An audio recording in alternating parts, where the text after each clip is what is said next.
Dear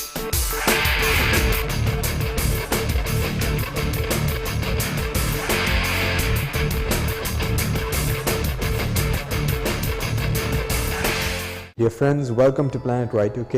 പ്രിയ സ്നേഹിതരെ, planet Y2Kയിലേക്ക് നിങ്ങൾക്ക് സ്വാഗതം. We are going to talk about the word covenant. ഇന്ന് നാം ഉടമ്പടി എന്ന പദത്തെക്കുറിച്ചാണ് സംസാരിക്കുവാൻ പോകുന്നത്. Many of you might say different things about the word covenant. നിങ്ങളിൽ അനേകർക്ക് ഉടമ്പടി എന്ന പദത്തെക്കുറിച്ച് വ്യത്യസ്തമായ അഭിപ്രായങ്ങൾ ഉണ്ടായിരിക്കാം. You might say it's a vow between two people. ഒരുപക്ഷെ നിങ്ങൾ പറഞ്ഞേക്കാം ഇത് രണ്ട് വ്യക്തികൾക്കിടയിലുള്ള ഒരു പ്രതിജ്ഞയാണെന്ന്. Let's look at the story behind David and Jonathan, the friendship between both of them. നമുക്ക് ദാവീദിന്റെയും യോനാഥന്റെയും ഇടയിലുള്ള സുഹൃത്ത് ബന്ധത്തെക്കുറിച്ച് പരിശോധിക്കാം. And we can read about them in 1 Samuel.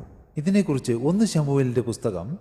And if we read the 18th chapter verses 3 and 4, we see the friendship that David and Jonathan had. 18-ാം അധ്യായം 3-4 വാക്യങ്ങൾ വായിക്കുകയാണെങ്കിൽ ദാവീദും യോനാഥനും തമ്മിലുള്ള സ്നേഹബന്ധത്തെക്കുറിച്ച് നമുക്ക് മനസ്സിലാക്കാം. We read that Jonathan loved David so much as himself. Yonatan ദാവീദിനെ സ്വന്തം പ്രാണനെ പോലെ സ്നേഹിച്ചിരുന്നു. But as days went by, David was leading the armies of King Saul.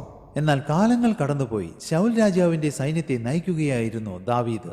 And he won a lot of battles and received so much praise from the people. ദാവീദ് നിരവധി യുദ്ധങ്ങളിൽ വിജയം വരിച്ചു, ജനങ്ങളിൽ നിന്ന് ധാരാളം അഭിനന്ദനങ്ങൾ ഏറ്റുവാങ്ങി. But he was receiving even more praise than King Saul. Everyone was saying David is greater.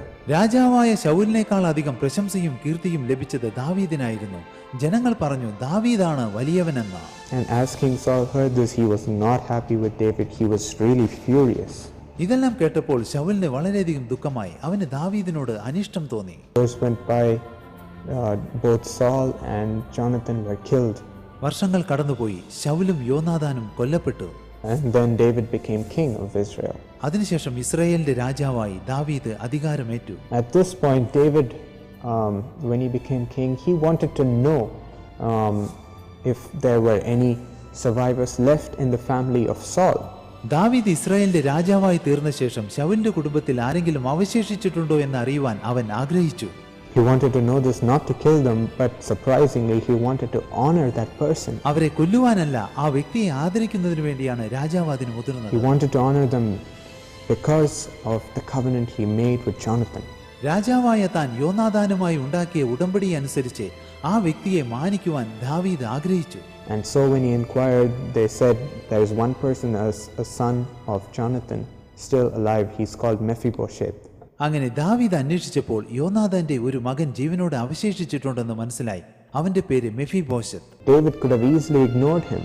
ദാവീദിന് അത് മറന്നു കളയാമായിരുന്നു. But still, because of the covenant and the love he had for Jonathan, he remembered the covenant. എന്നാൽ യോനാഥാനോടുണ്ടായിരുന്ന സ്നേഹവും താൻ ഉണ്ടാക്കിയ ഉടമ്പടിയും ദാവീദ് ഓർത്തു, അത് മറന്നു കളഞ്ഞില്ല. And he loved Mephibosheth as he loved Jonathan. യോനാഥാനെ സ്നേഹിച്ചതുപോലെ തന്നെ മെഫിബോശത്തിനെയും ദാവീദ് സ്നേഹിച്ചു, അവനെ മാനിച്ചു. Gave him such a high honor. അവന് അത്രമാത്രം ആദരവ് നൽകി. David was just a man.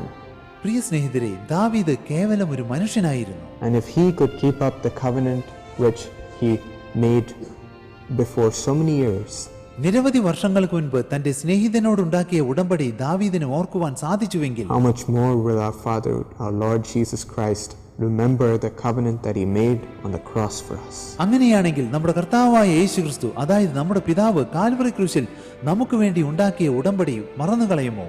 ഒരിക്കലും യേശു അത് ചെയ്യില്ല. He will surely remember it and honor us according to it.